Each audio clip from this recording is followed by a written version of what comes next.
Feel free to interrupt or ask questions. We like questions, and you're here to learn, I guess. So we'll do our best to try to help you in that situation and respond accordingly. I'm going to talk first about irrigation pumping plant efficiency testing. If we can get this thing moving here. Going on from what Dr. Amison was talking about, here's some things that are factors in what you do. Those of you who irrigate, which I assume you're associated with it in some way, or you wouldn't be here.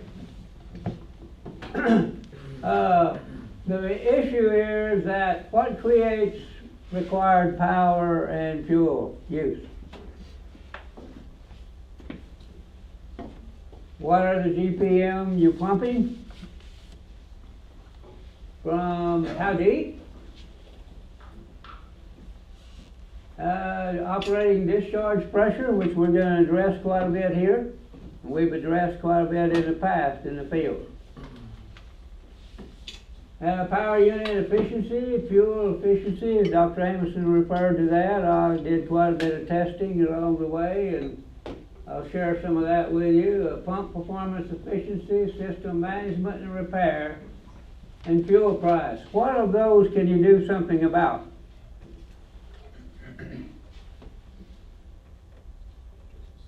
Can you move water up in the aquifer?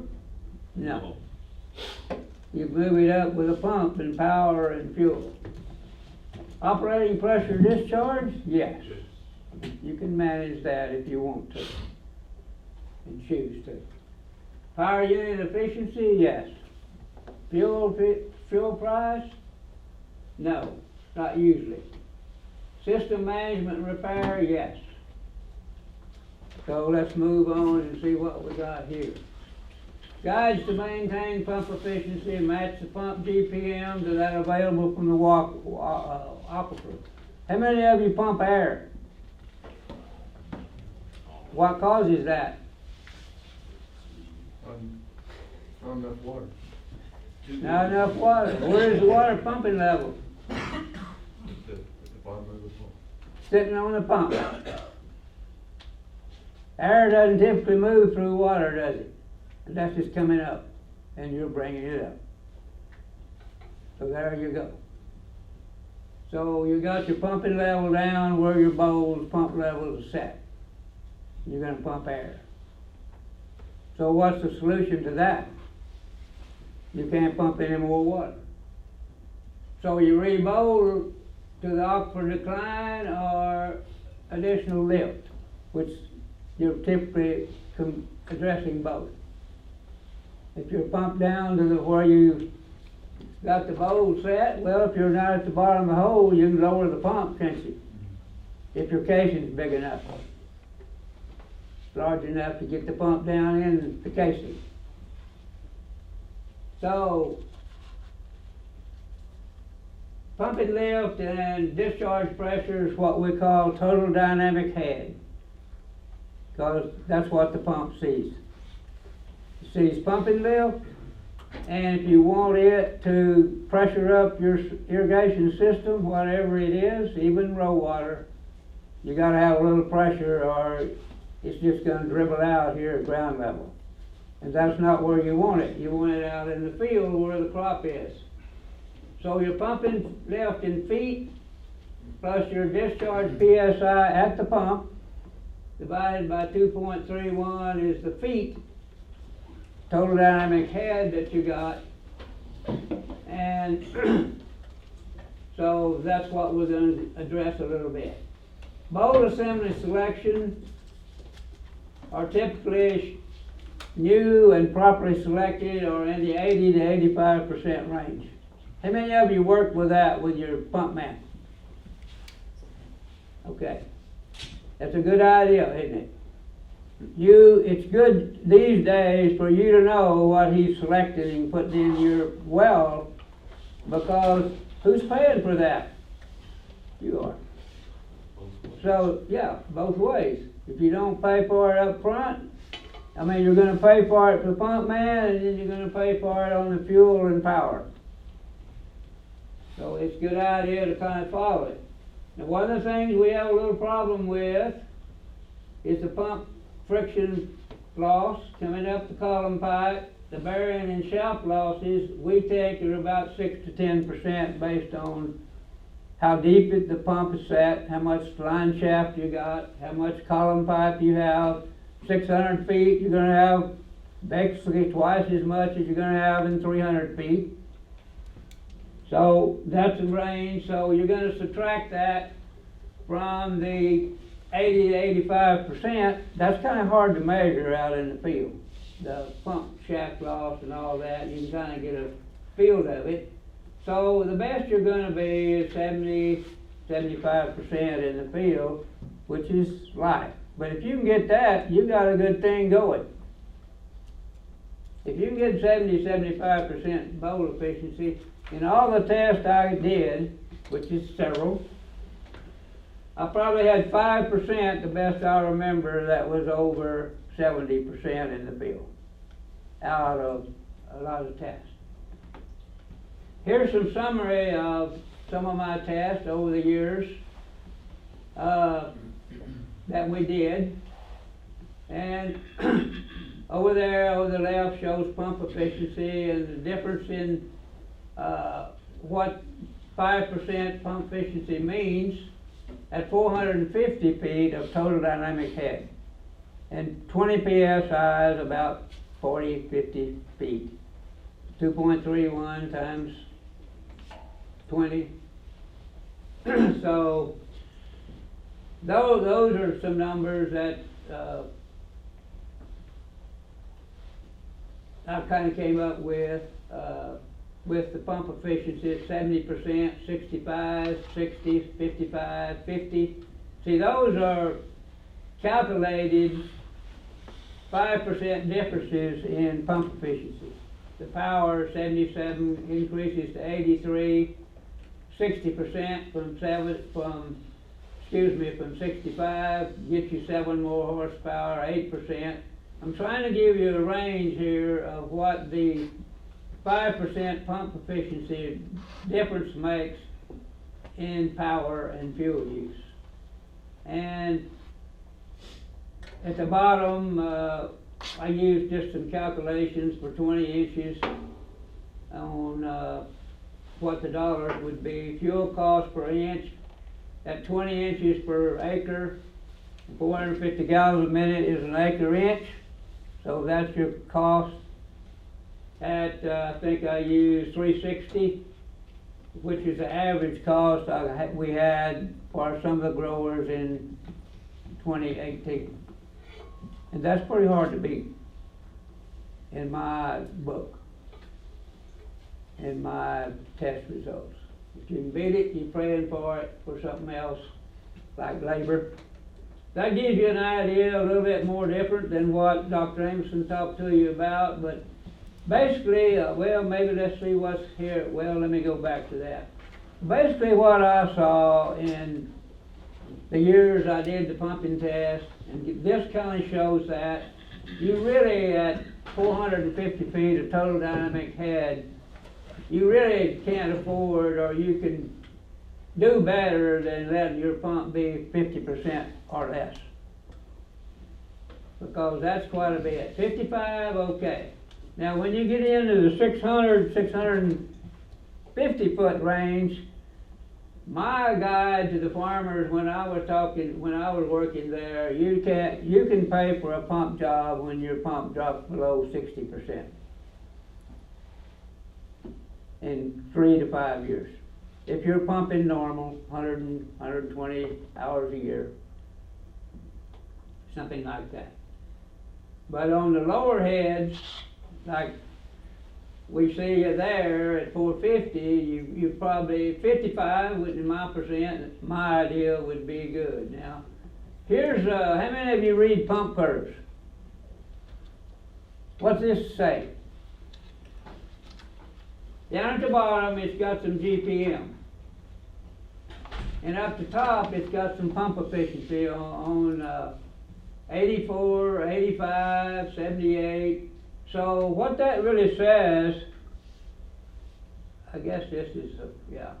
What this really says down here, if your pump drops down to your well availability, if you selected this over here at 800 gallons a minute, and you're up in here at 80%, and then you're going to walk back over here toward this line and go over there, you get over in, you can go down about 600 gallons a minute, but you get over here to 300 or 400, if you already got that left, you're over here in a lower range. Pretty low range. And that's what that says, and that's what the pump man's looking at. So, one of the things we have to deal with, and it's not pretty, and it's not pleasant, but our aquifers are declining. And you just can't pump any more water than it makes available. So accept it. That's what it is.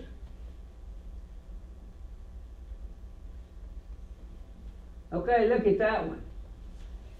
That shows you a little bit different. Some of the same thing, maybe see it a little bit better.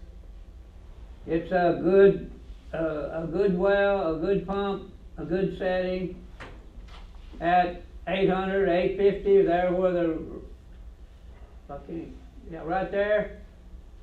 And then you get over in here, you got about 400, and you're still in the 80% range. Right in there, at this bowl size, impeller size, at that size. And these are things that affect you if you're pumping. So, like Mr. Thurman says, it's good to kind of know what the man's putting in your pump, because you're going to pay for that plus the fuel cost. Now let's look at another situation here. What's this thing tell you?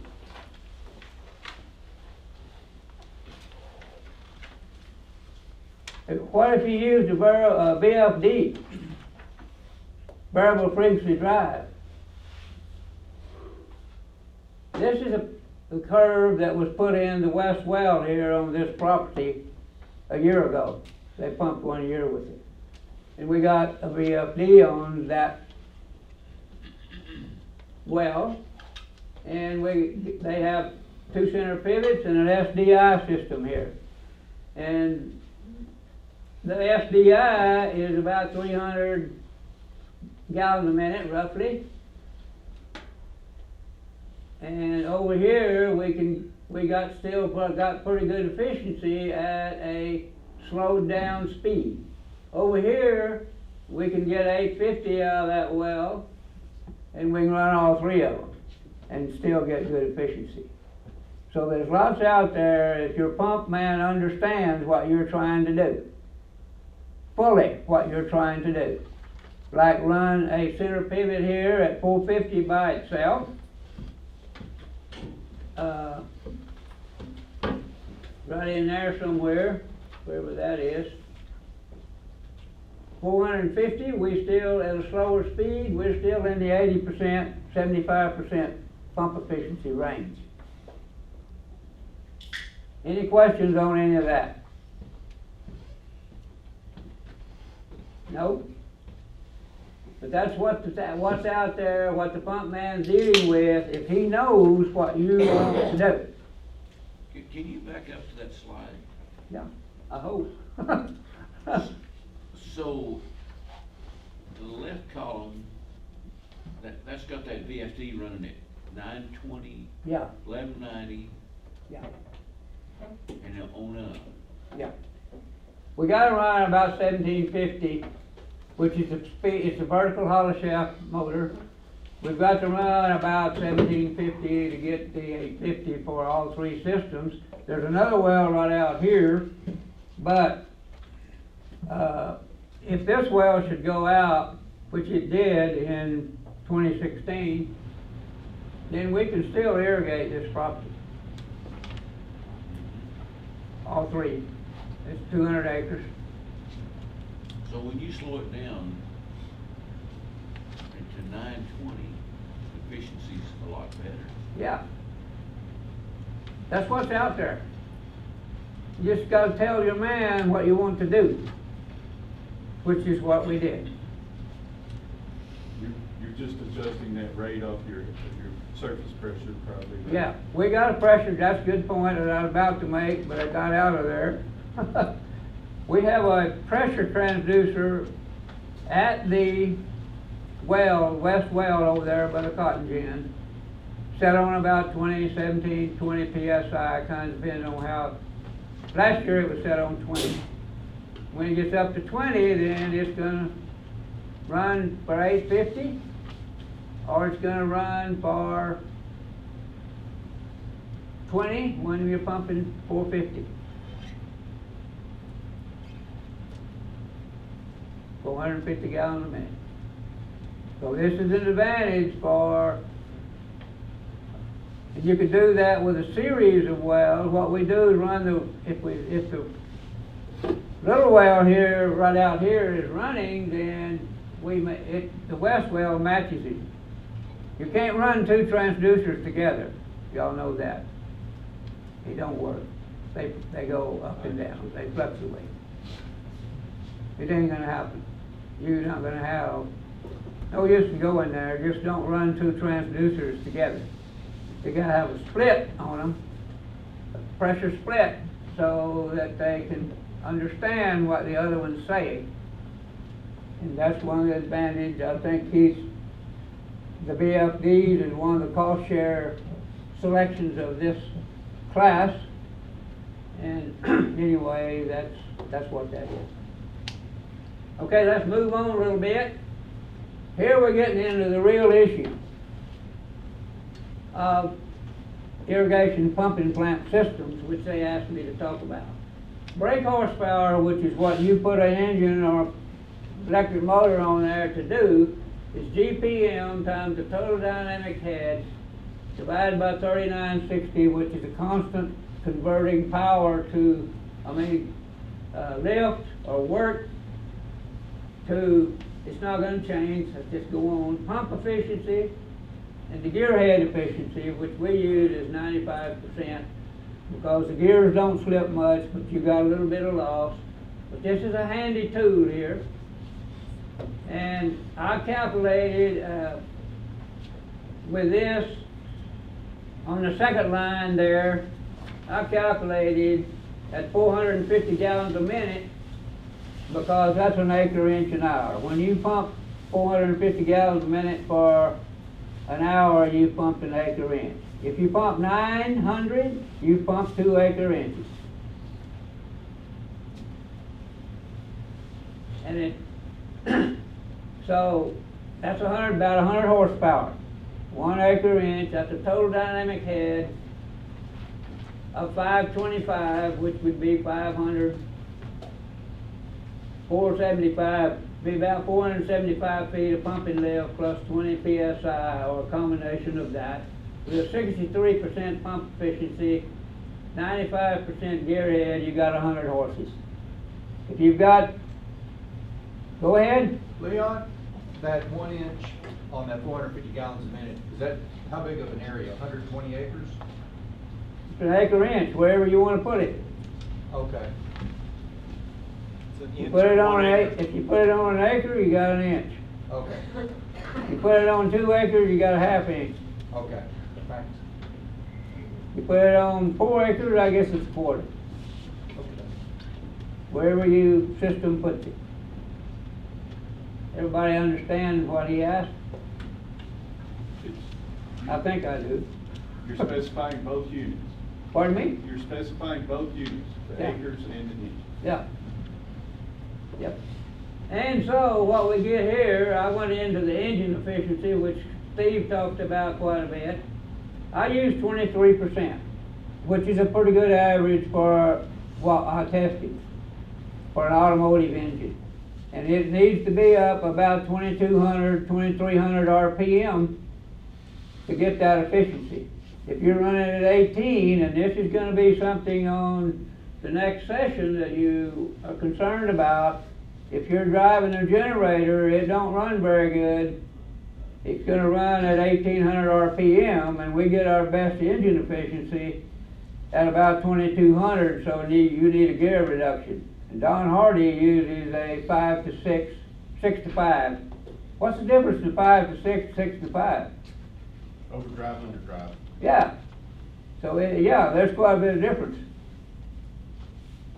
So if you get running 2200 RPM, you need to get your generator down to 1800, then that's a 1.2 gear reduction. Or you're going to run at less efficiency, which is another topic. But there you go, 23% engine efficiency is about 11 cubic feet per horsepower. There's some way you can go back to your fuel bill. 24%, which we got quite a bit, is about 10.6 cubic feet. 25%, which we got a few of, is a 10.2, but you go down to 20%, it's 12.7 cubic feet per horsepower. So you want to be in the 10 to 11 range with your engine efficiency, cubic feet per horsepower. You can do a little back referral, I guess, with your meter, your fuel bill, the formulas here, and you can kind of come out with something that gives you a guide rather than a test.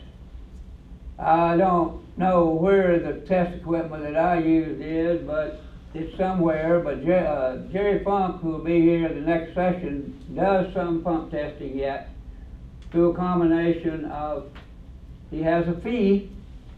I think he'll tell you about it if some of you are interested in that situation. Okay, electricity, been some, there's no difference in the horsepower. Calculation is the same, except power use is a little bit different. Because we use 90% for like it's kind of a National Electric Code called NEMA, National Electric Manufacturers Association. 100 horsepower is in the range of 90% efficient. And if it's a vertical hollow shaft motor, you don't need a gear head. If it's a horizontal motor, you need a gear head. You have a gear head with a drive shaft in between them. So you'll have to add that. And submersible pump, you got the wire going down in the well. So most of the wire sizing for submersible is 3 to 5% loss. So you got that. So you'll be somewhere in the range of 75, 78, 85, 88% on submersibles. And if any of you need to go into that any deeper, any farther, then we will. But that's kind of a summary of that situation. Primary reasons for lower combustion engine efficiency, we've kind of touched on that. Wear, improper tuning, and partial loading. So running a 6-cylinder Caterpillar engine where you could get by with a little 4-cylinder, Yeah. where you don't have that engine loaded, your efficiency is a lot lower. My tests show that. Yeah, partial loading, we identified that pretty accurately in my opinion over the test. I did running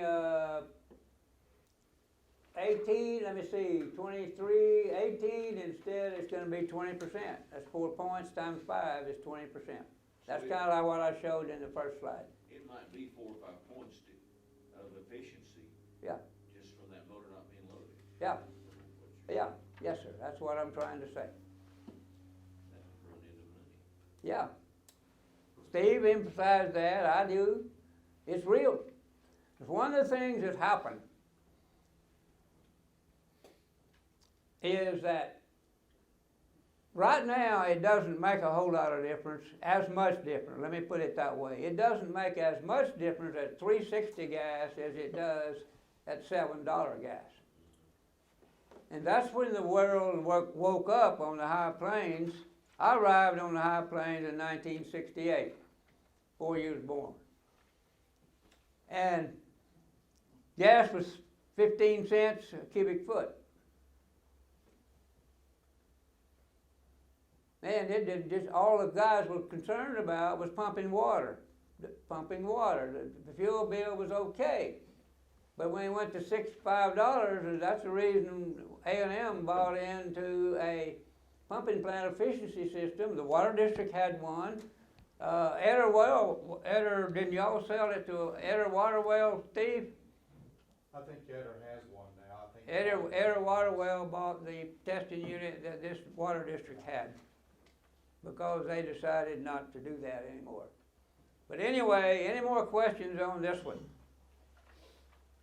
There's the curve supposed to be. It shows 1% difference in engine efficiency. I'm not sure where that is, but it's somewhere. 1%. You got a better picture in your, hopefully in your book. Yeah. Shows that 1% engine efficiency creates about 5% more fuel. And you just read that across there, and you can see that, and read up to look at 23, 24. I got a lot of 23, 24% out of cats, Moline 800s. A booster, power booster gives you 1 to 2% if you need that for those engines, and so there you go. There's some of my tests right there. It's kind of a summary of my test. 534 feet, I kind of broke them down. It shows you 1.09 MCF per acre inch, engine 22.9, pump 67 GPM, 153 horses. And 449, which is 450, which is kind of what I used back there. Well, a little different in between, about 1 MCF per acre inch. So if your gas is 360 MCF, then your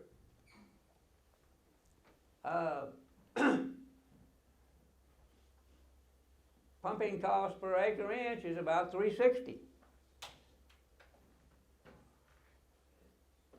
All the way from 534, it's a little more. On the 625, it's about 115, 12. Harold Grawl out here pumps from about 650 now. How many of you pumping from 650, do you know? Yeah. That fun, is it? But it's what you got. You have to deal with it. We're not going to change that. And you see, as one of the things that's happened down on some of these are on the South Plains at 250 feet of total head. Our horsepower was 60. Our engine was down to 20, which is partial loading, 19. And I guess the lowest engine I ever tested was, I think, about 8, and the pump about 12. And that doesn't work in today's game. Okay, I'll address this a little bit. My experience back then, diesel gallon divided 134,800 BTU, 3413 for electricity, natural gas 1 million per MCL. Equivalent horsepower at 23% engine efficiency. About 1 point, natural gas 90.4, diesel about 5.2 gallons is what I was looking for. You're going to be about, diesel is going to be equivalent, if any of you are interested in that anymore, about 5 to 5.2 gallons equivalent to 1 MCF, about 75 kilowatt hours of electricity. Similar to that, and down on the bottom, 1 MCF at 360 is $3.60 per inch, or at diesel at 225 is $11.70, and electricity at 75 cents a kilowatt hour. No, at 75 kilowatt hours, which is up to 73 up there, right here. These are transferred from here. 5.2 times 225 per gallon is 11.70. 8.5 cents of electricity is 6.40. So, like we said there, you got to have something else to pay for that difference in today's game. It may be labor, it may be trucks, it may be whatever. and we won't go there because that's kind of an individual selection. Any questions on any of that? We moved pretty good. You know, what level would our natural gas have to get to? This morning coming, I heard that Texas is the biggest producer of oil and natural gas of anywhere in the world right now. Yeah, I heard that too. And That was pretty early. and they're also saying that, but Texas has also got a lot of pipelines carrying compressed natural gas to all the other countries, which I interpreted that natural gas is probably gonna rally. It's go- Yeah. It's not gonna, there's too much out there for it to rally. There's a big holdback on drilling and producing gas because of the prices. Yeah. If the prices ever get up, there's a whole new field of natural gas. They're ready to drill it. It's almost a byproduct or a waste product in the Permian now. Your net price on gas in the Permian might be a quarter Yeah. if you're selling it and you're trying to get it in a pipeline to Yeah, get it it's out good. there. There's a bottleneck. It's an advantage to you right now, as I see it in my situation, at 360 an MCF. That's okay. It may go up a little bit. Yeah. But in the end, it'll fix itself if we keep the. If it's managed correctly and no advantage. See, one of the things that happened while we were on this topic, any of you on wellhead gas? Directly out of the hole? I don't think they let you do that anymore. But it used to. That's hotter gas. It may be 1,012,000, 1,300. I say all that, but the other thing that happened in the 80s, late 80s, the BTU content of that gas, we pretty well proved that. And Dale Coleman, who was a big farmer out here, that Harold manages all that farm right now, he proved it on some of his documentation in my well test. About 850,000 BTUs was what's in that gas, and it burned up a lot of valves on a Moline 800. So you can tell all of that if your engine's going to slow down, because you're going to have to run it faster, because the heat content of the gas is not there. But that's pretty well under control now. That's just a reference thing. Pat, did you have a question? I was just gonna say they're flaring gas like everywhere down there in the Permian Basin. Yeah, they're flaring gas. And that's the waste, the burn. So, anyway, I think you got a good thing going here. It's just a matter of how the gas, it's kind of like Amerson said on the center pivot. If you've got center pivot, you can do a lot with it, which we're fighting to get into. Or if you manage this thing with natural gas and it fits you, then you got a good thing going. But it takes a little bit more. We can't do quite as much automation, which Ferris and Carlisle are going to talk to you about with the natural gas engines as we can the electric engines, remote. But you can the pivots. So this is an issue that's an individual thing that I can't fix. You can manage. Okay, let's get into the center pivots now. Design production center pivot systems, that's what part of our deal is. Amerson talked to you some things about this. We call this the mid-elevation spray. Mesa, mid-elevation spray, that's what that is. So let's talk about the center pivots and how we got there. Why did you install a center pivot in the first place? All of you have a center pivot? Labor and efficiency. Labor and moving the water. The more acres, less water, more or less water, same acres. We got a lot of guys that are doing same acres with a lot less water. Are you one of those? Maybe? Yeah. Hope you are. That's one of the reasons we went from center pivot to row water. Okay? Okay, that's basically what it is, what we did. That's a mid-elevation spray. What would you do different? What you see there, what would you do different? Speak to me. Narrow it in, Pardon me? narrow it in and drop it. Yeah, drop the water application. That's a mesa, low mid-elevation spray. So lower the drop, lower the head, get it out of the air, which takes it away, and concentrate it down in the crop, and you might do a little more. Any other comments? Put bubbles on it. Just do a whole lot of things different. And here's one of the things that this is called LISA, low elevation spray application. We kind of categorized that. Amerson talked about that some. We did a lot with a 5-degree up pad, which you see there, putting the water up over the crop. Do you need to go up? Why? When?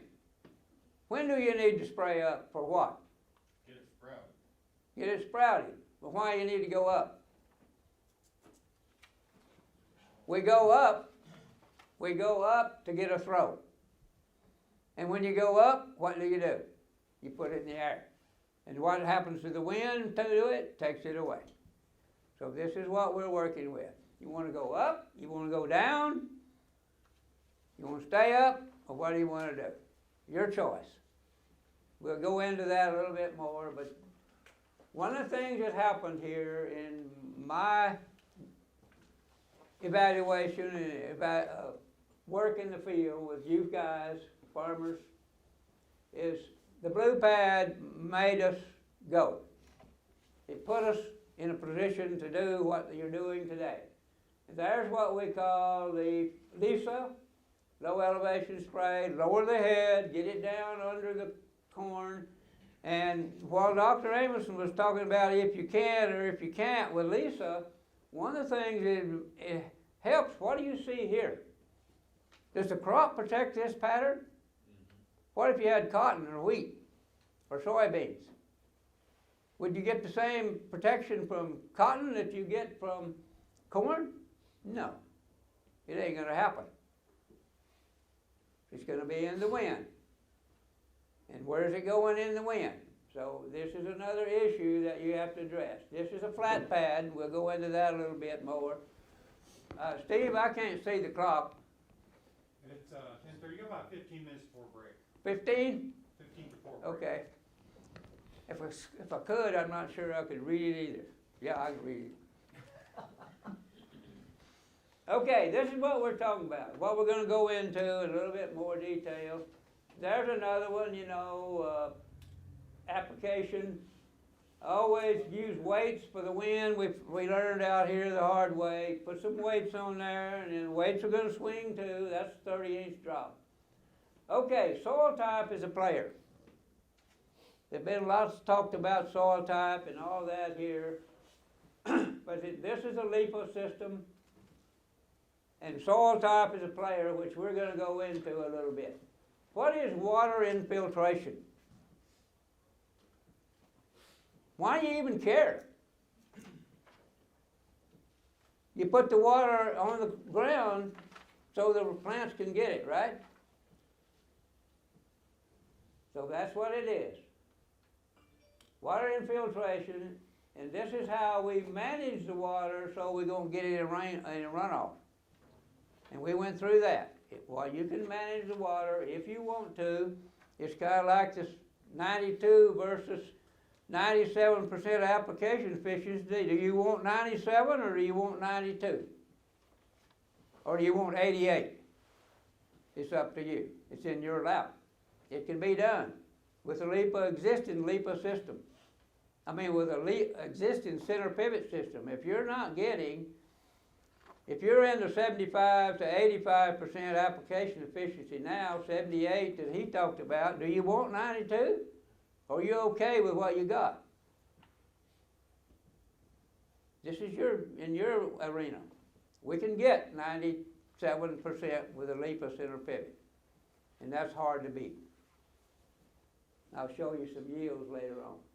Okay, what's capillary action? in relation to infiltration. Capillary action describes the attraction of water molecules to soil particles. Capillary action is responsible for moving water from wet areas of the soil to dry areas. Is that important? What about SDI? How does that water move? It's coming out from a little dripper down there somewhere. That's why it moves. So these are 2 points that you're concerned with in your application efficiency. I just want to point those 2 out because sometimes nobody really ever relates to capillary action, which is going to move, depends on your row spacing and your drop spacing of LIPA. Okay, I'm going to go through this pretty quick. But we're blessed here, especially on the North Plains, with good soil types, pretty uniform, which we don't have to have a soil probe everywhere. I was going through some quick ones here. Pullman, 2 inches per foot, 5 feet, you got 10 inches of water. That is a blessing. You get caliche at 2 feet, you got half that. You don't even have, you got 4 inches instead of 10. So where's your caliche level? This is another thing that's going to involve what you're doing and what you're trying to do. And if you want to put out, if you want to pre-water and put out 2 inches and you've got 2 feet of topsoil, that's a whole lot different than putting 2 inches or 4 inches on one of these soils. You get down here at the bottom, somewhere I threw one in there. Veal loam is 7.8, 1.7, 1.5, but there's a little bit of difference. No, the Garfield loamy fine sand there, see, has only 1.5 inches per foot. And where do you get that information? You get it from the NRCS on their soil. And we found that to be USDA, and Keith is here if y'all need any grass, but there's, I did a lot of work, and a lot of farmers are using it, but this is a good piece of information to know, to manage your water, if you don't know it. How many of you know what your soil type is and available water holding capacity? Yeah, some of you do. It's a good thing to know and to manage.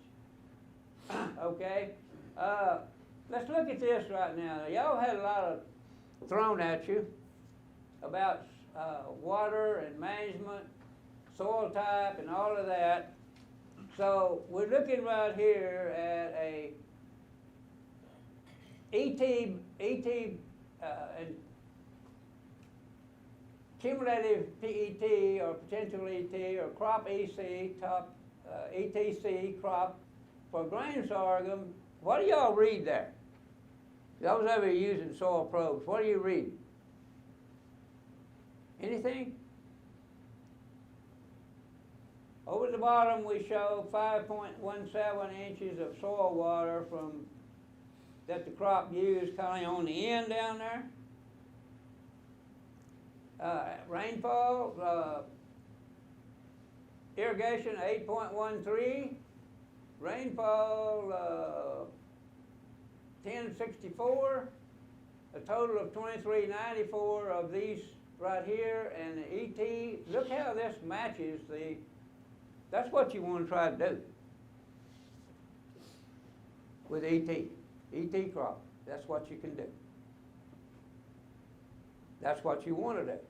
And you'll see some more if you're using crop ET and soil management probe, and that kind of gives you an idea of what the situation is. Okay, soil type, I'm going to go through this pretty quick. This is a soil type here, Sherm. This whole, what I talked about, this whole field here is Sherm. Sherm silty clay loam.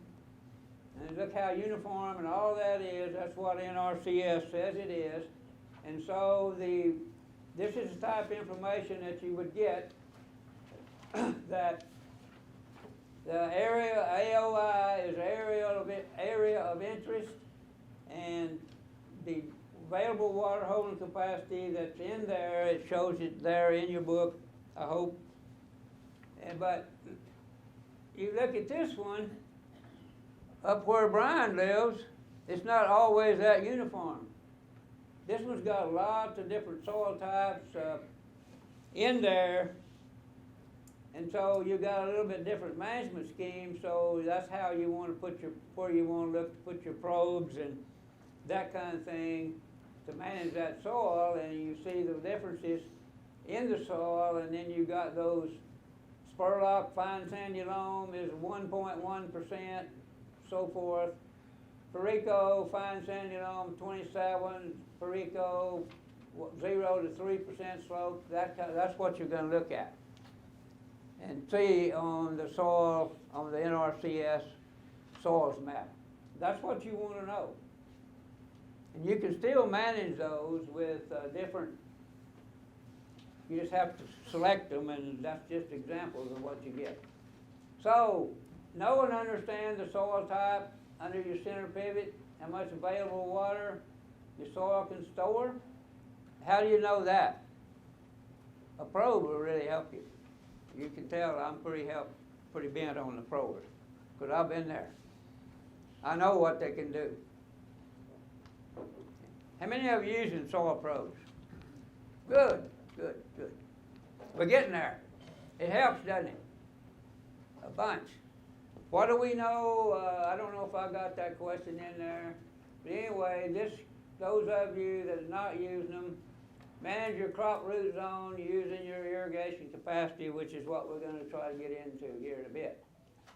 So, moisture probes can guide available water and all of that. There are some examples of that we won't spend much time on, but right in here it shows that water goes, the crop will go to 5 feet. There at the blue line is the top. And there's some examples of variable rate irrigation showing that, and like I said, LEPA's been proven to get 95% to the corn, bubble, drag hose, sock, whatever you got to use to get the water on the ground, manage it. How do you keep the water from running off? Pardon me? Soil helps. Speed your sprinkler up. Speed it up. That was a learning curve for this guy and some of the farmers I worked with back earlier when we went to LEPA. Is LEPA the same type of system as MESA? In management? Can you manage a LEPA system the same way you manage a mid-elevation spray? Not totally, in my experience. It's a different system. Why? Because you're getting more water on the ground, which is what you want to do. One of your problems that you like. Okay, what time is it now, Steve? 5 minutes. 5 minutes, okay. 5 minutes to break. Or whenever you want. Or whenever you want. We can get to a little bit of size here, I think, a little bit. So we got quite a bit to go yet as far as what we got. So what creates, I've kind of touched on this, what creates water losses? We know wind speed, relative humidity. You get it out there on a 10% relative humidity day, or even a 5%, you're not gonna, so you're gonna lose water in a spray mode, so you gotta get it down. If you spray it up, where's it going? If you've got a high pressure, you're running 30 pounds, 40 pounds, what's gonna happen? Yeah, you know what's going to happen. Evaporation, mist, drop size, runoff, seepage below the root zone. We've kind of touched on that, so let's go on. We can manage water losses. Prevent mess by low pressure design. And you can have water losses with the spray mode with LEPA. If you want to run at 30 psi, and that's where regulators come in, and we'll get into regulators a bit. But if you want to run a Mesa spray, a LIPA spray pad at 30 psi, you're going to have a mist. So that's where your pressure regulators come in. Use soil probes, apply water to surface into the root zone for infiltration and that kind of thing. Okay, we learned, like I said, roots go where the water is. That's capillary movement for the water and infiltration. And the first thing we did with these to introduce the LIPA was to go every other row, because we proved that in row water you could get you could save about a third, you can get over about a third quicker. We didn't save any water. With going from alternate row furrow water, so with the drops we went every other row following the pattern that we established with that. So anyway, we went there, and this kind of shows us, we learned we plowed too much, and that kind of thing, and we kind of see what it is there. And so crop residue and soil health is a big issue now, and we got to have it. We need it, and I'm sure the guys on the last panel, especially Tom Moore, talked to you about that. And the value of crop residue, strip till, no-till, and so forth. This is a good place to stop for a break. Okay, take 15. And before we get into a little bit on the system design, which I know you don't do. Making it available to all the aquifer is making available for the pump to pick up. Yep. That's it. Maya mentioned this, VFDs will be on the agenda for session 4. Pardon me? At the top. VFDs, variable frequency drives, are on the agenda for Yeah. next session. Okay. FYI. Okay. Good to go. No. Any other questions on that? We'll try to pick up.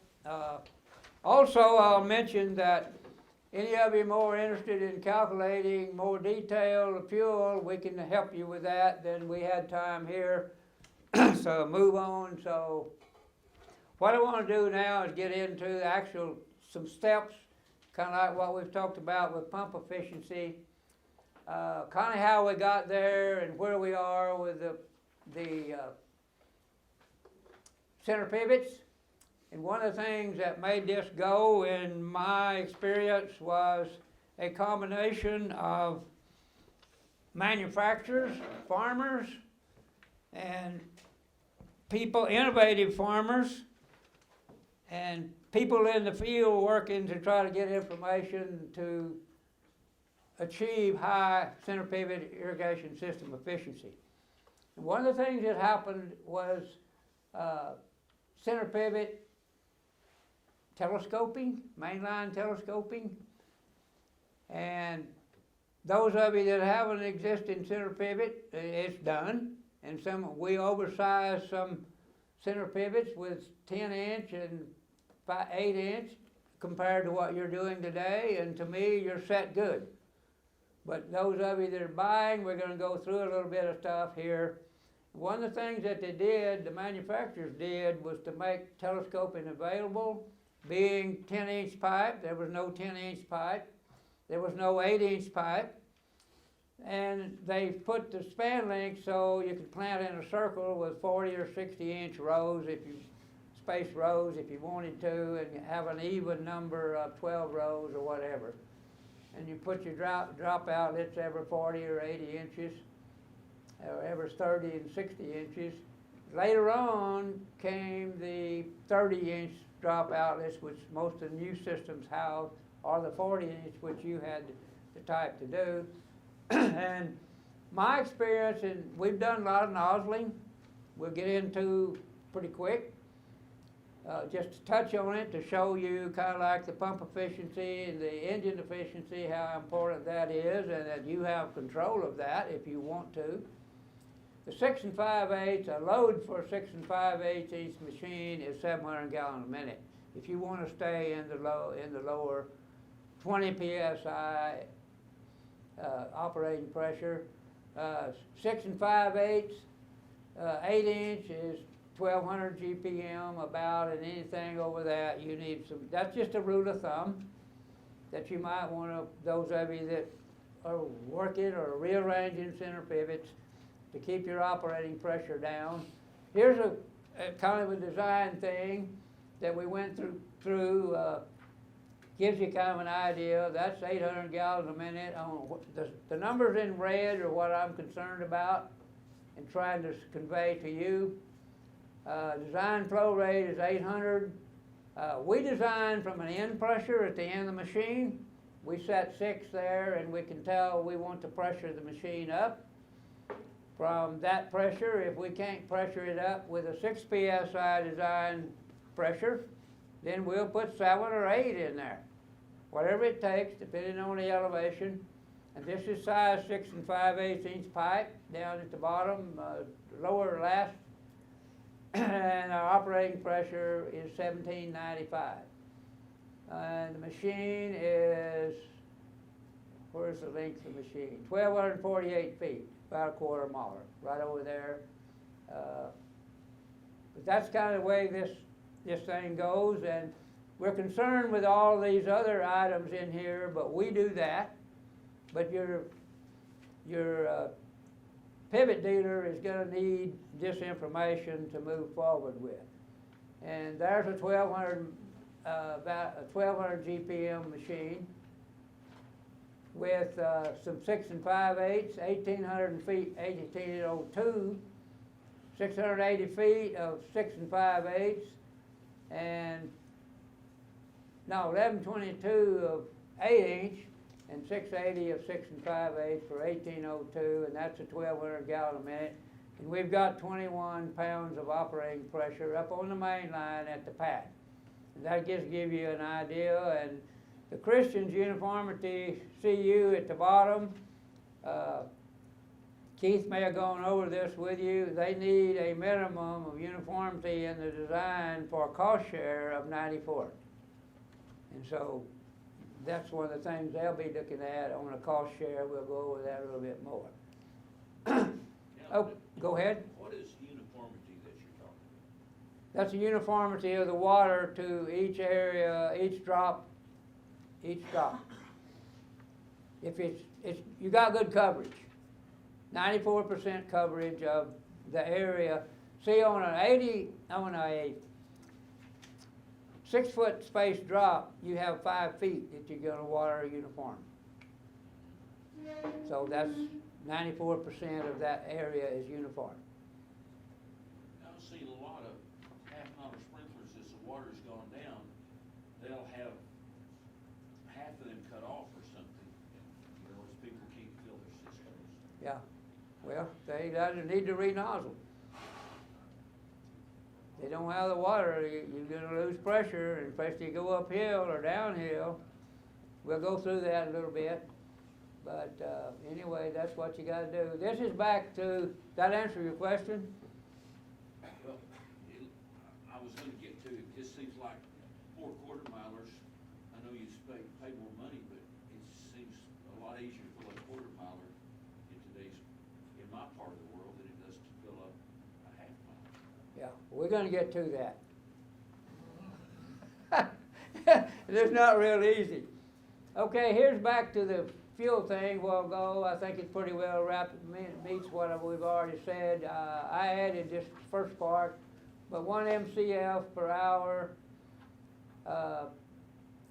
for 450 to 500 total head, and 115 to 125 for 600 to 650, and about 70, 75 kilowatt hours, 90 to 95 on the pumper lift, because one of the things I didn't cover very well in the brake horsepower is, I think we could do that right here if you want to refer back to the horsepower formula. If we double, like I think I said, if we double the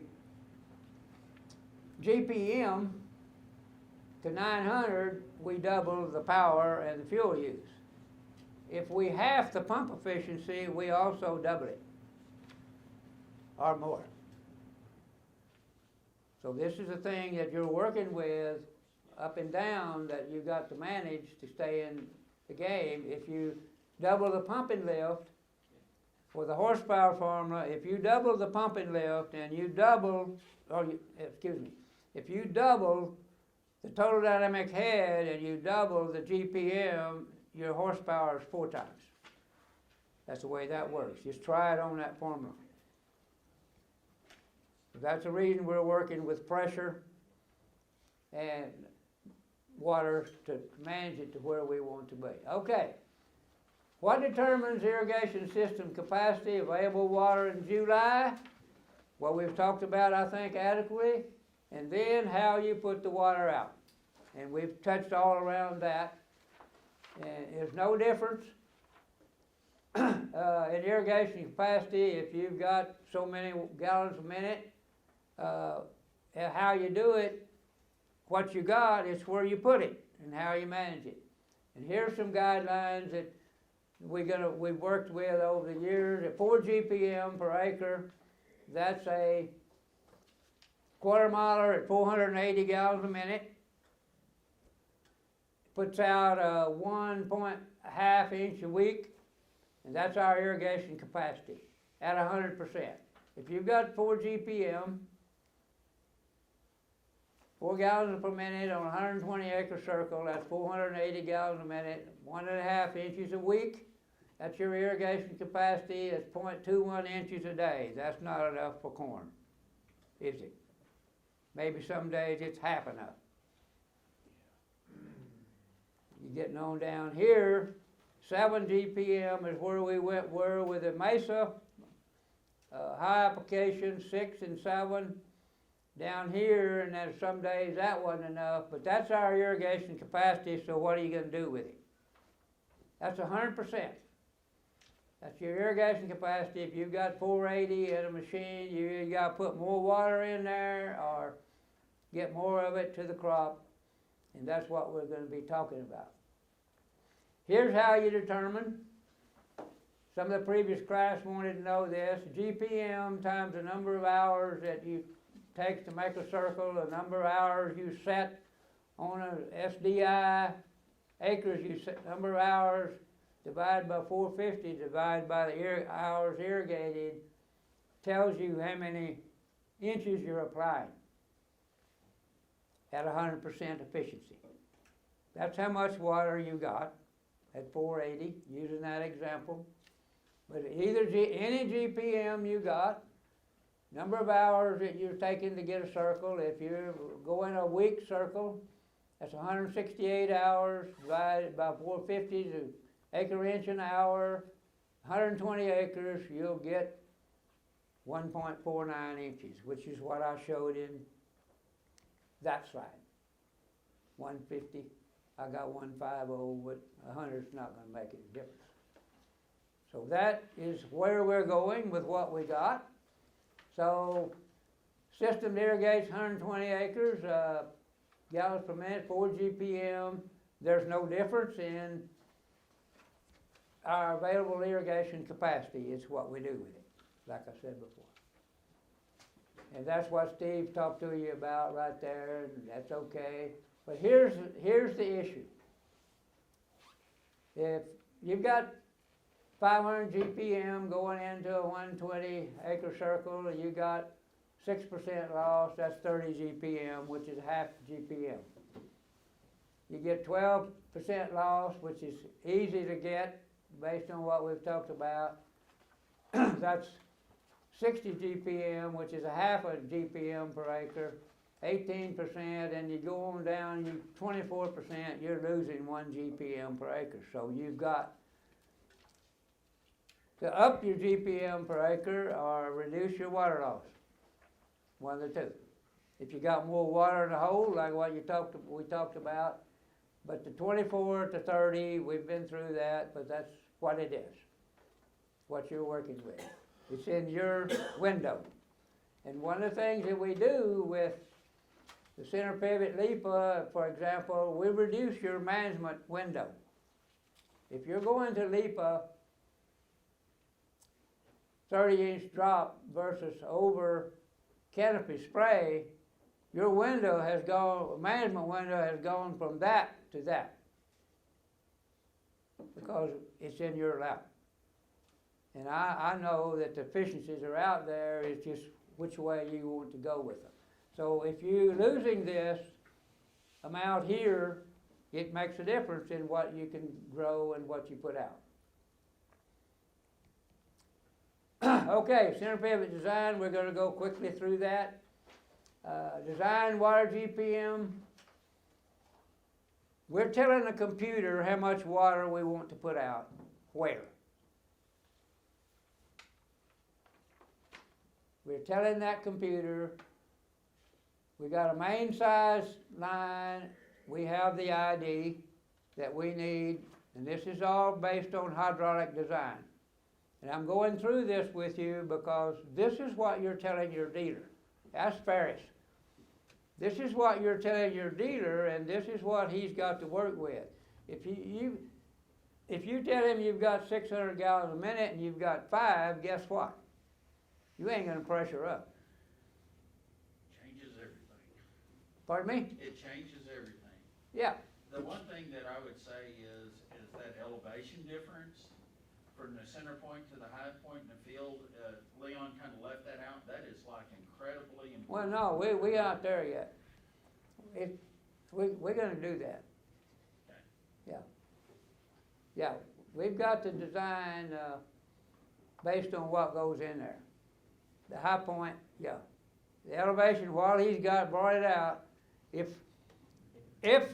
let's just look at my elbow here. If right here's the pad and up here's the high point, how are you going to get water up there? You got to pressure it up there. If you got water down here, how are you going to get it, keep it up here? Yeah. So this is what you're talking about, and that's what Ferris has brought up. So this is part of what we do, and so we can tolerate a 25 to 35 GPM difference in a quarter miler and maybe 50 GPM on the half miler, and applicator above the ground level. If we got 18, we got 15 feet, about 5 feet, 14 of elevation drop. We use that. It's coming off the main line down to wherever you put your regulator, so we use that. Okay, right here's what Ferris brought up. Elevation and differences from the pad measured in feet. You have to get that in there. It's not an estimate. A lot of guys now will use their GPS system to identify that. But this is a part of the design. And if you leave 0 in there, which I've seen many of them with 0 elevation differences, then you got to have something in there to compensate for each 2.31 feet that's going up. That's a PSI. So you got to build that. Go ahead, Ferris. I would just say one thing. In my career, I've seen one field that had no elevation difference. It was about 6 inches across the field, and you cannot flood a flat field. You cannot make the water move across a flat field. No. And so if they were ever flood irrigating that field, I will guarantee you it's got more elevation than 0. Yeah, it looks level. It looks level, but They're not level, and it makes a difference. And, It does. And, you know, everybody has a little heartburn with regulators.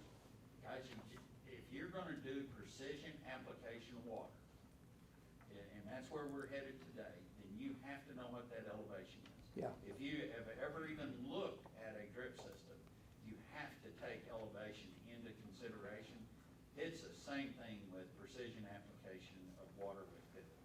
don't tell your grower you don't know. I mean your dealer. Don't tell him you don't know. No. Because like he said, it makes a difference. And see, another thing we're talking about here, the design is specified for that location. That's the elevation that Ferris is talking about, what I'm talking about, the GPM. This is not over there somewhere. You can move this package over there to the other system. This is something that's site specific.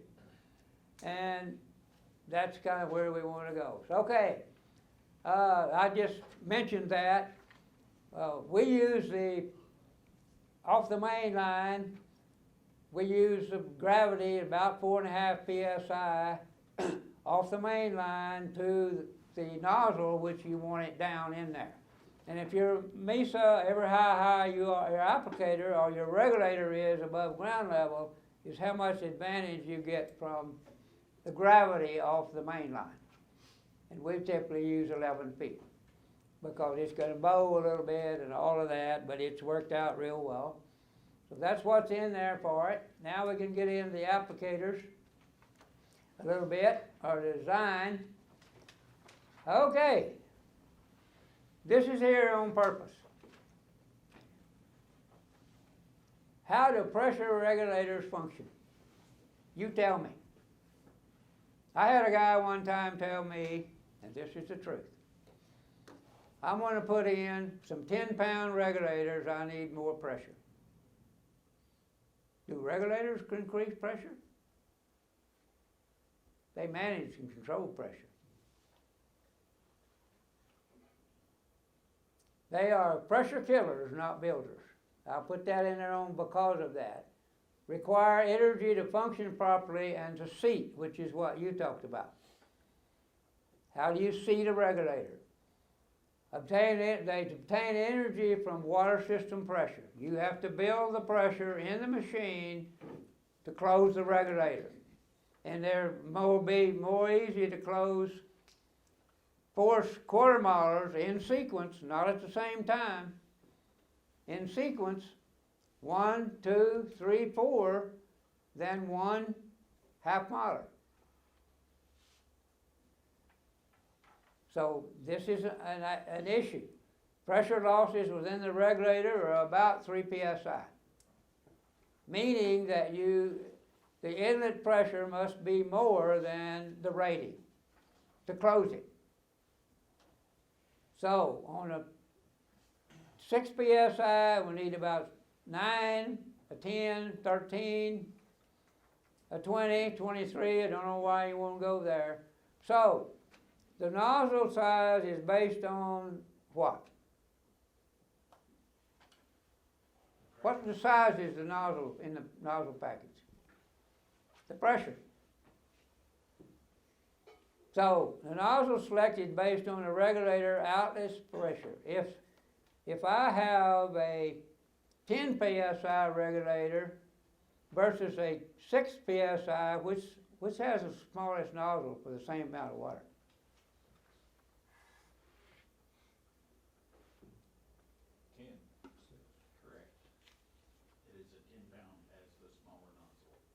Do what? 10-pound regulator has a smaller nozzle, get the same volume of water. Everybody agree with that? Or do you care? That's right. A 10-pound regulator will have a smaller nozzle because it's got higher pressure, it's going to force the water through better than a 6 psi. So I think that's clear enough. That's what it is. And so if you don't have 9 or, let me see here. I think we've got some packages up here. Questions about pressure regulators. Do all nozzle packages require regulators? No. It's your choice. But in doing so, everything has to be exactly right because you don't have any regulators to help control it. And this is more difficult to do with a half miler than a quarter miler without regulators, because the terrain uphill is going to make a lot of difference on your pivot pressure. And like I said earlier, you can get a spray loss with a spray pad on a half miler pretty easy. My backyard testing, 15 PSI, you'll get some mist off of corn hitting the stalks with a spray pattern in the early part.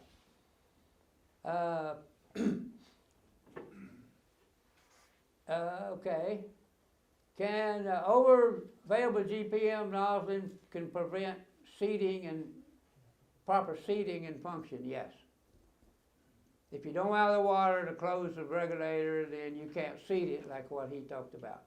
So if you're under nozzled, you can't seed and close the regulators. And then what happens? What happens then? What does the regulator do when it doesn't have enough water to seed it? Wow. Does it put out less water or more water? More. Puts out more? It throttles. What does that mean? Puts out whatever comes out at that point, that throttles out. There's no control. Okay, so let me explain that. So let's say that you've got a 6-pound regulator and you need 9 pounds to close it. Okay, you've only got 8 pounds, so it doesn't seat. It's gonna allow 8 pounds of pressure to flow through that regulator, so it actually puts out more water that way. So that's the reason it's important to have enough pressure at the end of the machine to set those regulators. And if they're worn out and they don't set, it's just like an open piece of pipe for all practical purposes. And the pressure is what But you have what to the have size enough- of the nozzle does on that is what happens. Yeah, you have to have enough additional pressure to push water through, so it screws up your pattern that way too. But it's the best option you've got to get your pattern correct. In essence, you're overwatering where the regulator is not regulated, and something up there at the end, especially if you're uphill, is going to start. It's going to turn brown because it's not getting any water or not enough. That depends on what's in front of the regulator. If you don't have 6 pounds in front of the regulator, then you're underwater. But if you got 8 pounds, you're letting that water go on through, so you're overwater. But Yeah, if you're below that 6 pounds, Yeah. then you're underwatering, right? Right, and you gotta remember, this is all prevalent on the end of the machine. Where are all your acres at? On the end of the machine. Yeah. That's the reason it's so critical to get it right. And you say, well, I don't have enough pressure, irregardless, let's say that you don't have enough pressure to seat the regulator. How do you figure out how much do you need to cut the sprinkler package back to make it work, assuming you're producing all the water you can produce to put through it? The easiest way to do it is to take your chart, start at the end of the machine, and start closing off hoses until you get to the point that you've got the appropriate amount of pressure. You can add up the flow, the design flow per nozzle, and it'll tell you how much to cut the package back to get it accurate. That answer your question? Okay. All right. How do you start multiple center pivots served by multiple wells? In sequence. Don't try to start them at the same time. Variable flow, the variable frequency drives will help with that. For example, we can't start everything here on this field at one time, or that well down there, we overpumped it trying to, but anyway, the variable frequency drive will help you with that. When do you know when to replace regulators? When you walk out there and putting off about a 10-foot pattern. Yeah. When it's spraying over the next wave. There's no really real set way, but like you said, there's signals you gotta look for where you're not getting any water, you're getting too much, is a good signal. But anyway, Ferris, I've got to move on. Okay. Thank you. Maybe in your session. I'll do it. Anyway, any questions on that? We've had a lot of questions, and I know Pivot Track gets questions on that about their pressure reading on their system. So anyway,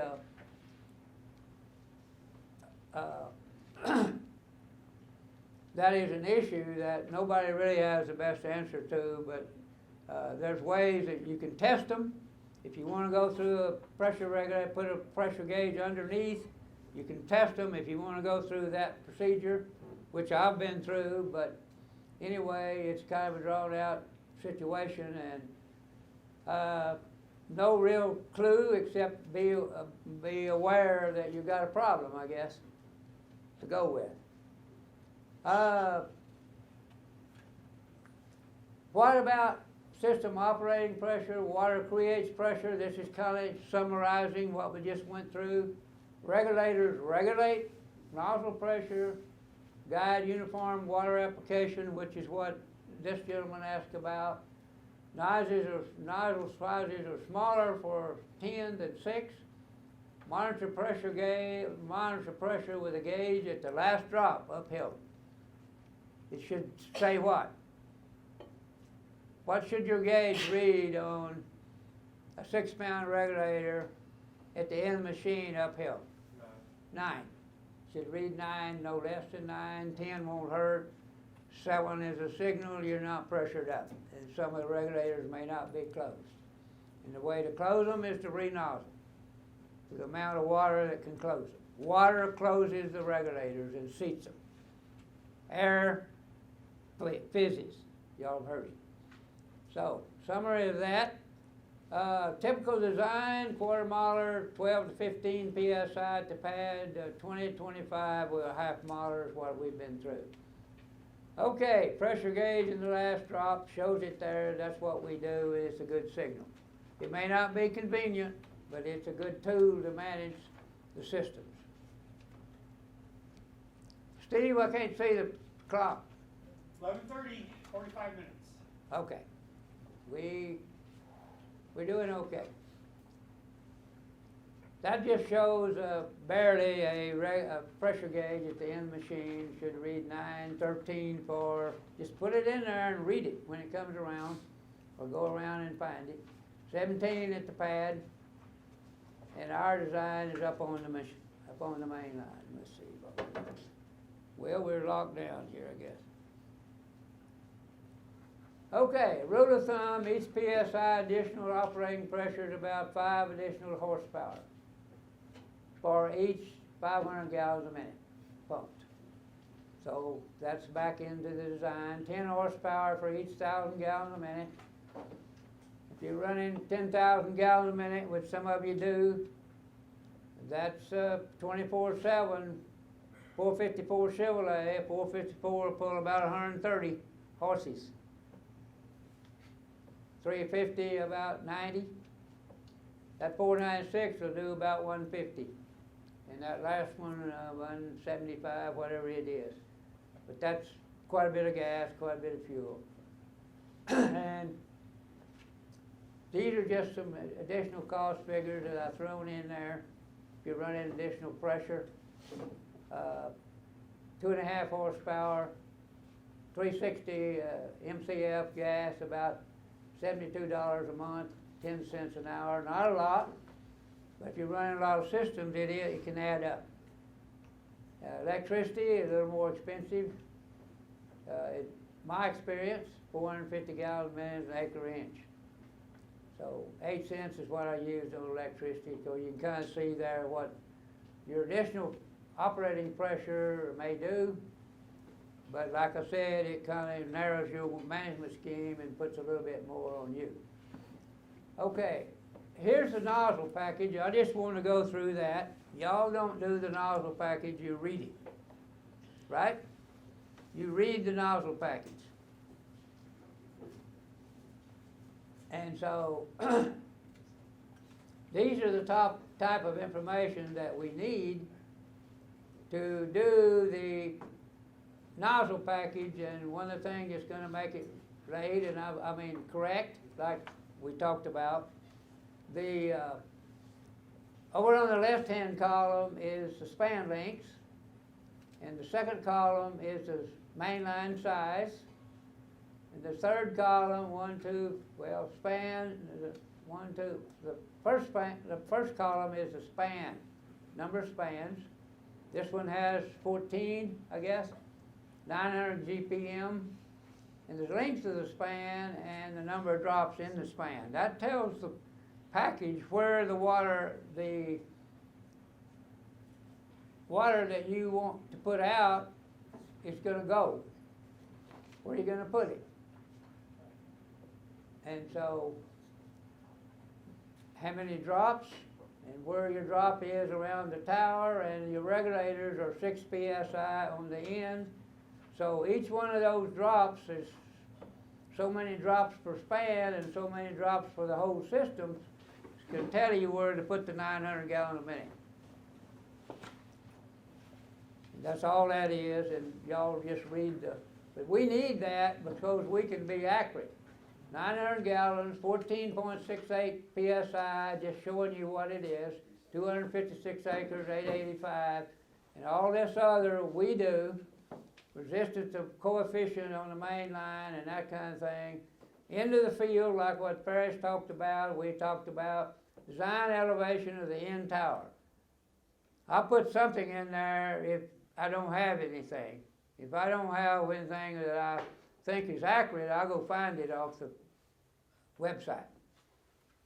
Get a GPS of the location of the system, then I can find the elevation differences. And that your dealer can do that. And that's what that all means. And that's why I'm saying this is the accuracy of your system. I put this in here because this shows what your regulators are doing, highlighted up there. Way the design computer system works, over on the left-hand side it says Q design. Q design is the amount of water that the package, computer package, software package says that this nozzle needs to put out at that place, that spacing, on that span. Over there on the other orifice size in 1/64 inch shows you the nozzle size, and that's what you see and what you read. You're reading the orifice size, put that out, and next to it says Q nozzle.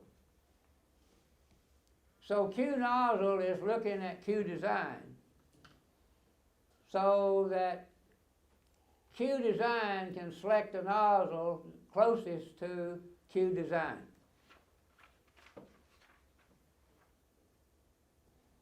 So let's look down here at somewhere down in here. Let's look right here. Q nozzle is 0.29 GPM, is that right? No, it's 0.33. 0.33, I'm at an angle here. Somebody read that. 0.29. Q nozzle is 0.29. So it matches. But up here somewhere, Q design is 0.19, Q nozzle is 0.22. Overwatering just a little. Overwatering just a little, but it's the closest. It's the closest nozzle for Q design. That's what they're doing, what the package does. I just wanted to show you that so you'll know what difference it makes. And because we only have 1/64 inch nozzles, or in Nelson's case, 1/28. 1/28 size is 2 times 1/64, so that's what they have. And we just doubled it when we have we have a Nelson nozzle that's an 8. That right there is an 8 instead of a Senator 4, because theirs in 1/28. But that's what the package does. Down here we're at 0.36. We can match up pretty well. And if you put it on 30-inch spacing, you're going a little more. The regulators are working here a little bit. I wanted to show you this. The regulators are working right here. Our outlet pressure there is 1539. Divide that by 2.31, you get like 6.4 psi. That means it's pressured up. And it's taking 13.2 pounds out at that point. Otherwise, your nozzle would have to be smaller without regulators, and that's how that works. That's probably all you want to see about that, but that's how we do on the nozzle side and the nozzle thing. Down here, back to the nozzle size, there's 175, the Q design. Here's 179 with a size 10 nozzle. So we're right in there and working with that, and that's the way that works. That's a summary of it, and I pointed this out that NRCS requires a 94% coefficient of uniformity, which is a uniform between those drops in that machine. Depending on how many drops you have, 30 inches would not, drop spacing would not be the same as 50 inch. You got that many more drops. Twice as many drops on a 30-inch drop as you do the other. That thing's kind of out of welter, but y'all know how to, this is what we put in there. We have to have the GPM, the length of the machine, the drive, and the wheel size to get the motion movement, so we can get the precip chart that looks like this. And all of you are familiar with that. Any questions on the precipitation chart? Y'all have looked at those till you wore them out and don't know where they are. Okay, you can put a little stuff through the machine that kind of changes all this. That nozzle's not going to flow like the one that's clean. So what's going to happen? That's not a clean nozzle. Not gonna get as much flow. Not going to get your water out. So whatever you put, and it's hard to look at all this, but that's the life of of the water flow, hydraulics of a water flow system. So agronomists told me that carbon, sulfur, and sulfates create a bacteria explosion, and so whatever it is, you got to clean them, keep them clean, or your water flow is going to be less. But if you've got regulators or no regulators or whatever you got, our design of the center pivot nozzle package is based on a certain flow characteristic. It doesn't include this kind of stuff. So if you've got it, you're going to get reduced water flow. Okay, let's go into some water selection, applicator selections, which I'm going to go through pretty quick. Everybody has a different one. The quad head is what got us there, kind of started with, the Senator made, and Nelson had one that was similar. Well, prototype was a Pepsi bottle turned upside down with a hole in it, which we worked with quite a bit. The Nelson has the 3030 series now, and the D3000 Lipa bubbler, and the spray head and all of that. There's just opportunities there that we have. This is what we're kind of talking about, 6 PSI up, flat black pad with the applicator. There's Nelson's with a weight on it. And I'm going to move through on this. It's about a 12-inch length for your application efficiency. Poly weight, fixed on there, different weights, different watts. That's got a poly weight on it. The weight fits over the regulator. Okay, the Senator UP3 pad, we're going to look at that quite a bit. That's what we've used here. We've got both of them here. The spray pad, we use the green pad, putting the water down. One of the issues we want here is for the spray pattern to reach the other drop. So it has to overlap. What if the wind is going into that perpendicular? It's going to really change your pattern. So this has to do with your spray pads, and more so than anything, and your elevation, how the wind influences that pattern. And the 30-inch gives you a little bit of an advantage. There's an example of Senator's. We've talked about that quite a bit. Just so this is Senator's. Nelson has one the same. The different grooves. The blue pad is up, concave up, throwing the water up. I showed you that. This shows the previous one shows it down, and this spreads the water out, so you got different streams. And this is the mini pads and the chemigation cup, which some of you are using. Anyway, there's a lot of options on that. This gives you a laboratory test of the 10 PSI throws and the 6. No, that's a 6, I'm sorry, that's the blue pad and that's the black flat pad. So we can get with a 6-pound regulator, you can get an 8-inch throw with 6 pounds on the flat black. You can get 12, 14, 16 with a 6-pound on the blue one. So this is what I'm talking about. Do you want to put your water up in the air, or do you want to keep it lower, or do you want to put it down, depending on your black spacing? And some of the packages you have to control with the dealer. The dealer sometimes has a shipment package that he may not use the spray pad that you want. So sometimes you gotta talk to him a little bit about that. How high was that off the ground? That'll affect your throw a lot. Over on the left, I can't read it. 8.5. 1 point. How high? Foot and a half. 18 inches. 18 inches? Yes, sir. Yeah. That's down where we're saying. And this is on a website if some of you wants to look at it. I just threw this in here to bring it out. Go ahead. I think that's actually at 9 feet. Yeah, That's 9 feet off the ground. that's the way I read it. On the bottom line, but it's graduated up. Yeah. Yeah. Do the graduations. Okay. It's Yeah. backwards than you Yeah. think. Yeah. Yeah. If you wanna look at it 18 inches on the flat pad, you're not getting out but maybe 10 foot. Yeah, 10 feet, right in there But where, if you go up to 9 feet, then you're getting out 15 feet. yeah, If that makes sense. yeah. That's what I was looking at the first Yeah, time. it does affect.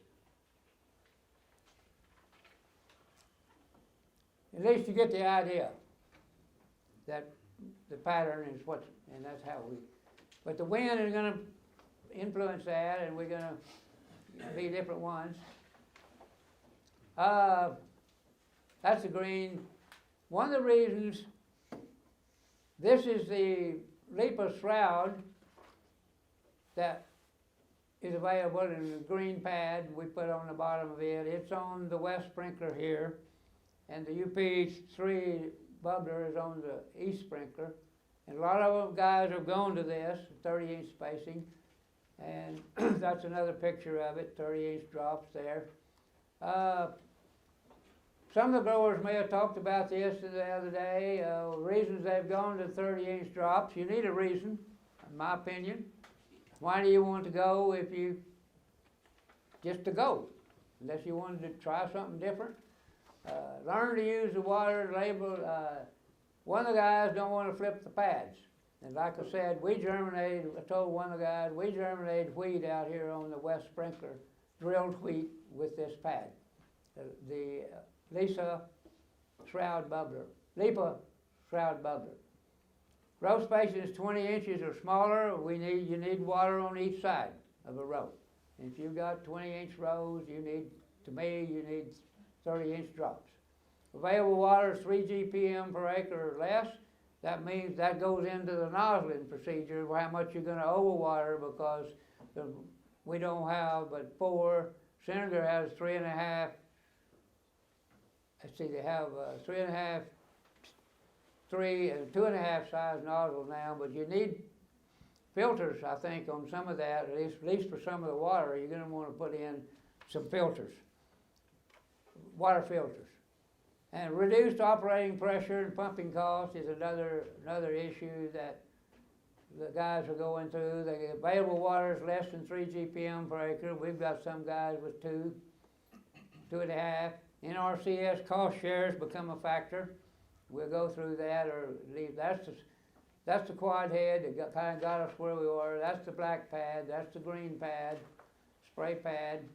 Crop residue is another. And that's back. We use where the nozzle size, particular in the nozzling, is less than a size 4, we use a 7.5 foot drop spacing or turnoff valves to control the overwatering or get the uniformity farther out. You put the black pad, by the blue pad, you can get a better spray pattern with it. Maybe leave it in that pattern if that's what you want to do. Okay, here on the center, I want to share with you some things that I think are important to the previous discussion.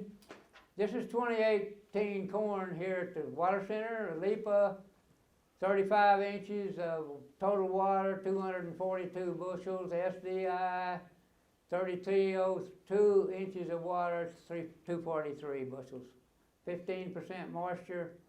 Planted May 23rd, 32,000 seeding rate, Pullman silty clay loam, Stan Sprains the cooperator. I wanted to there's been a lot of discussion, and one of the things we look for here in the installation of the SDI and the Lipa is this type of information. So really there's not much difference there. A bushel, it won't buy an SDI. For the cotton, here in 2018, 33.93, that ought to be a pretty good amount for cotton. 30.5 for cotton. For the SDI, 22.72, 22.53. These are numbers that 65,000 seeding rate, planted May the 8th, Pullman silty clay loam, and Stan Spain is cooperator. We ran a 3-4-5 program here in 2016, 15, 16, 17, 18. 3 GPM corn. Lipa was 260. SDI was 277. 4 GPM 270, 268. 5 GPM 270, 265. What does that tell you? Tells you two things.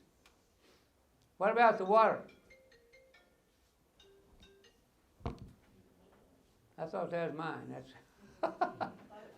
it tells you two things, doesn't it? He made about as much water with the 3 GPM, made as much corn with his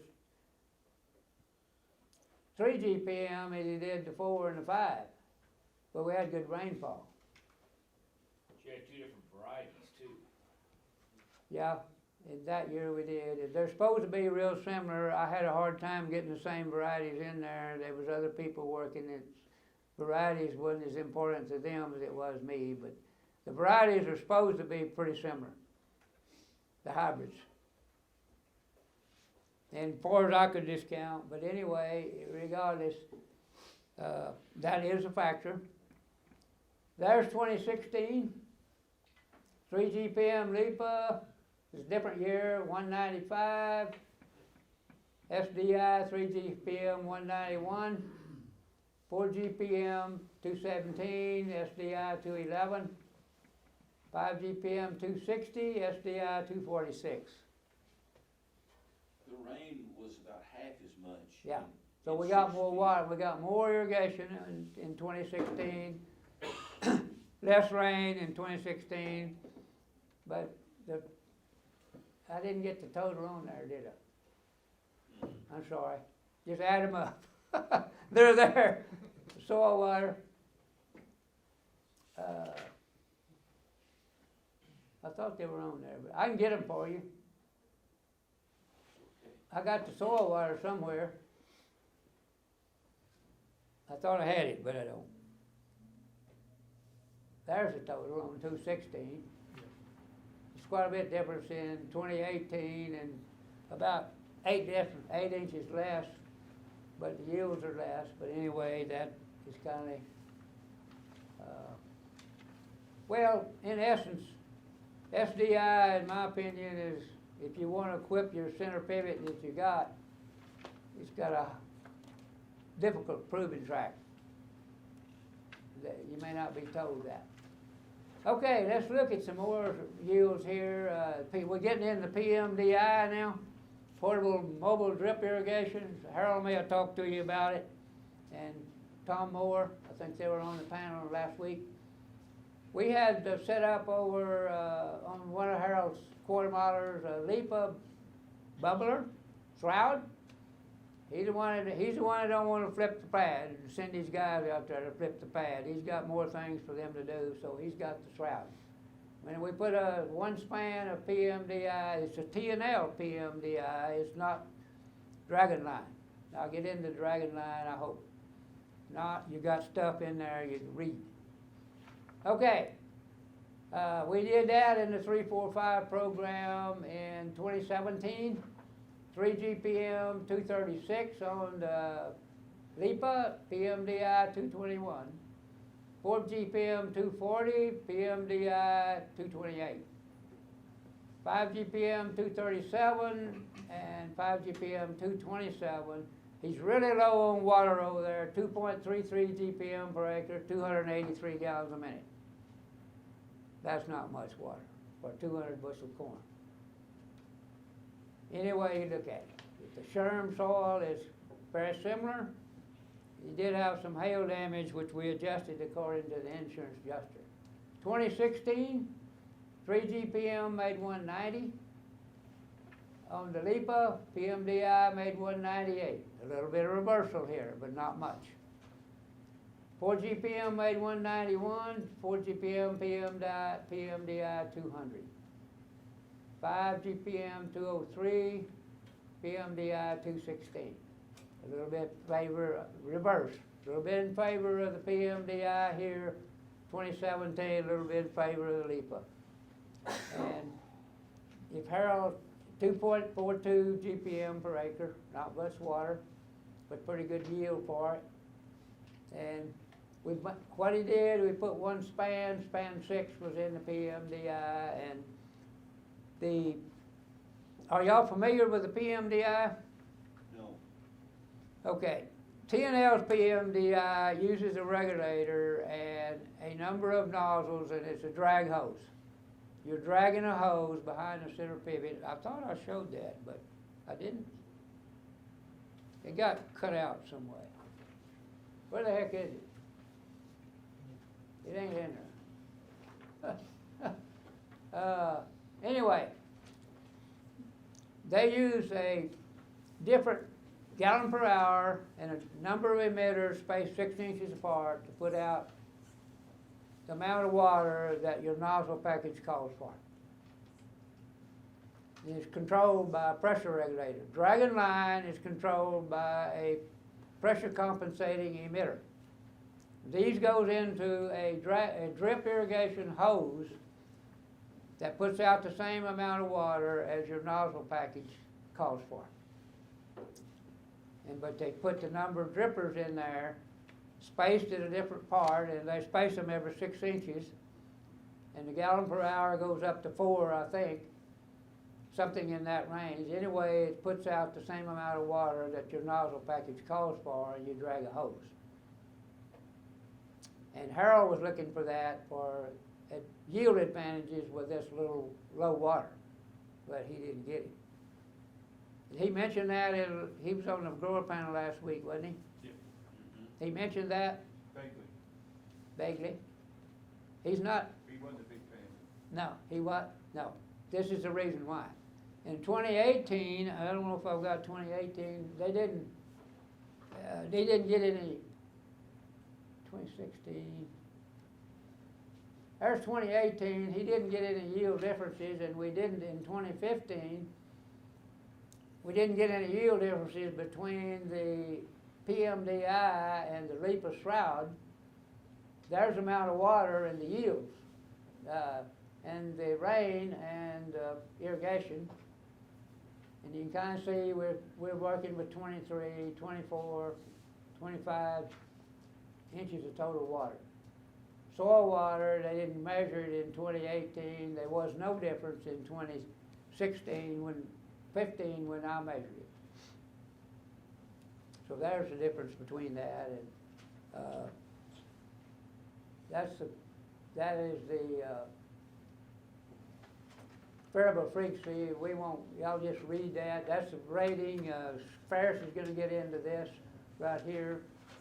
And the 3-year average here on the 3 GPM per acre, which I kind of skipped over there with Crinky, but Ferris is going to talk about that speed control. With the 3 GPM, our average 3 GPM per acre, which is 360 gallons a minute, and we control that by speed control. Like we had a 3 360 gallons a minute on a quarter mile machine, 480 and 600. If the soil probe told us we didn't need any water, we didn't put it on. So some of those differences are not a lot, because if the profile was full, we recognized that, respected the profile, managed it accordingly, and we didn't apply the water. That's the reason some of the yield, some of the there's not a lot of difference between the 5 GPM and the 4. 2739, 2894, 242 average, so that the yield differences between the 3 GPM on a 3-year average is 223 bushels per acre on the 3, 232 on the 4, and 242 on the 5. And Danny Krinky, I kind of skipped over that. He spread his water out by planting 3 weeks earlier, and to split his 3 GPM out, he had 560 gallons a minute for 200, it's about 3 GPM per acre, maybe down there somewhere. 1,800 gallons, 28 to 30 managed total water, 235, 245 bushels per acre, 28 to 30 inches, 230, 26 to 28. And he had 226 anyway by planting earlier to split his water out. Basically, with a 3-week split between planting, he was able to water his corn differently. He watered, the tassel stage came earlier with a 3-week earlier, so he put more water on it early and less water later when the water use was less, and still averaged 226, which is about what the 3 GPM was, and he split it between those two. Okay, we can do better than that. You don't have to. Okay, there's the portable mobile drip right there for Harold. I thought I had it in there, but it got moved down. It drug over the corn in 2015. And he planted a circle after that and had a lot better luck. And you can kind of see where it's wet there. I didn't get a picture up front. But anyway, that's 414. That's his averages on 414, where the PMDI actually, that's a full circle. The other was span 6 in another circle. Thank you. So we've got to move on.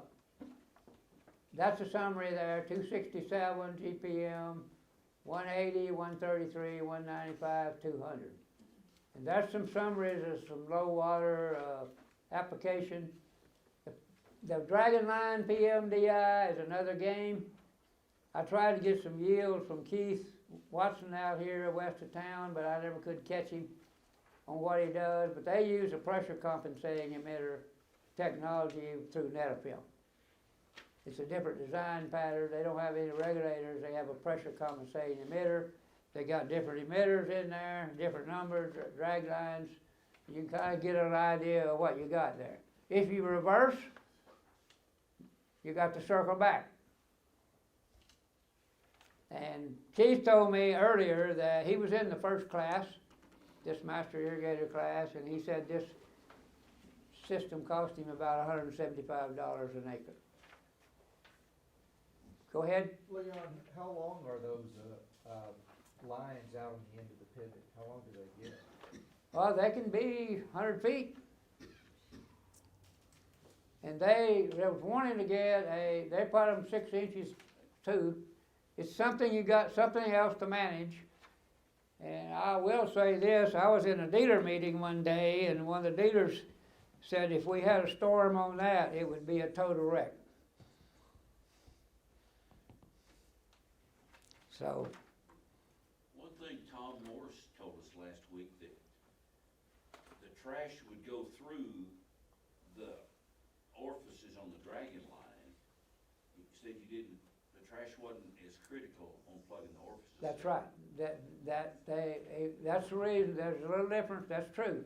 Because Netafilm has an emitter that their path control, we call it, path direction. If you get on the internet, you can see that under Netafilm design. The way that the particles has to work through the emitter, it can flush them. And also, that emitter pressures up when you pressure it up like a regular regulator. But that is an advantage. Quickly, you've got ahead of you, I'm out of time. There's the filter.